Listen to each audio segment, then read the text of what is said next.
Omuri ebyo harimu ebikukyebera eshagama, emitwe, amagufa hamwe n'ebindi, kandi obwahati gavumenti yayongeraho n'ekindi kyoma ekirikukyebera endwara nyamwingi ekirikumanywa nka MRI.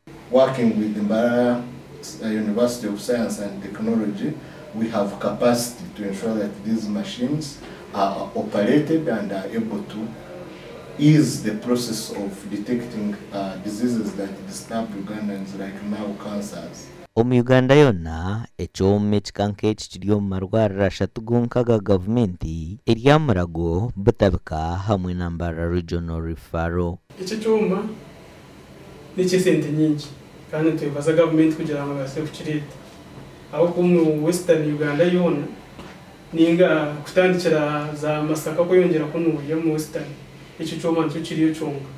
So abarwira bingi bambaraga babuza Kampala kugira ngo bafune uhereza ku iki cyuma kandi kugira ngo kiri expensive abarwira ushanga umuntu nafuna delays umuhanda ni gushanga me wafero umuhanda batakabwene uherezo. Ogu nagira ngo ekyoma eki nikikyebera endwara nyingi kutandikira ha mugongo hamwe n'ekokora y'abanetandika hamwe n'ezindi. Tumutumu cyoma eki kikyebera endwara nyingi ekiro nkyakibera nk'abantu kwabine nk'obuzibu mu mugongo okushanga umugongo gwagira cyakwataho ushanga ubundi yafuna nk'ibicuke byansi bitakurura n'ingebyo bitakugira bitakukurura mwe n'umuntu wamakwata.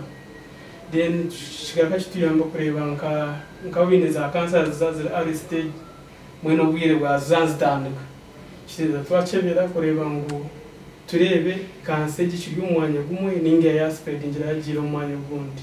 Mujuni nagira ngo ubuhereza bw'ekyoma ekyo mu marwariro g'abantu nibashaba sente nyingi konka hari referral nibaza kuba nibashaba sente ziri hagati y'emitwaro 30 okuza ha mitwaro 50.